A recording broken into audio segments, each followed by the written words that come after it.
In an exclusive interview with the GBN on the weekend, President of the Grenville Bus Association, Abraham Monroe, said the padlocked chain was placed at the entrance of the terminal to combat the issue of bus operators parking their buses overnight at the terminal to secure loading positions. According to Monroe, this act is not right, as he said it is usually committed by bus drivers who live close to the terminus as a means of cheating the system. He said buses will usually have to register at 5 a.m. due to the curfew restrictions to start the day's process. He explained that the decision was made at a general meeting among members. The decision was made in an official meeting. We even take vote on it, which we're not supposed to, because that is right and wrong. You're not supposed to come and park your bus tonight for the next day. But it's not about me, it's about the executive members, the other members who is unfair. They're coming out to work at reasonable time and they see bus packed there at early as 4 o'clock, 5 o'clock for the next day. That is unfair, very much so. Well, we spoke in a meeting, an official meeting, and let them know that the next day began at least 1 minute past 12. So if you're there that time, no problem in coming in, right? But due to the curfew, it is 5 o'clock that the curfew is lifted.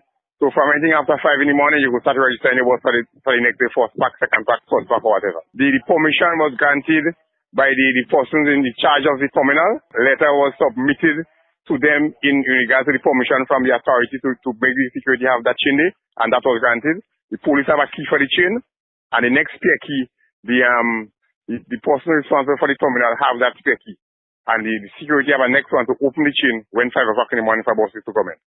On the other hand, Patrick Andrew, floor member of the association, says that for such a decision to be made, it must be discussed in a forum of 17 persons. He told GBN that such a decision was never made in any meeting, and as such, the action taken by the president is on his own and unconstitutional. We had meeting talking, they discussing about men coming and park overnight, and some didn't agree about that, But the meeting ended up prematurely.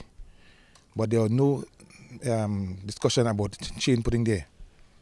I only heard of a chain being placed there on the wayside, like old talk, Nobody is cooperating, everybody doing their own thing, So we're real shambles.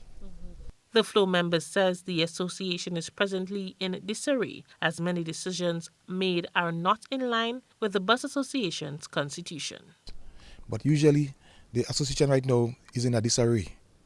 When there's a meeting, there are 4, 5, 6 persons come, and things are not going good. The association is mashed up. So things in real shambles, things not going in the proper way it's supposed to be. There are no proper structure in place, So the association is the president doing his own thing. It's a divide and rule tactics, For GBN News, I am Rina Per reporting.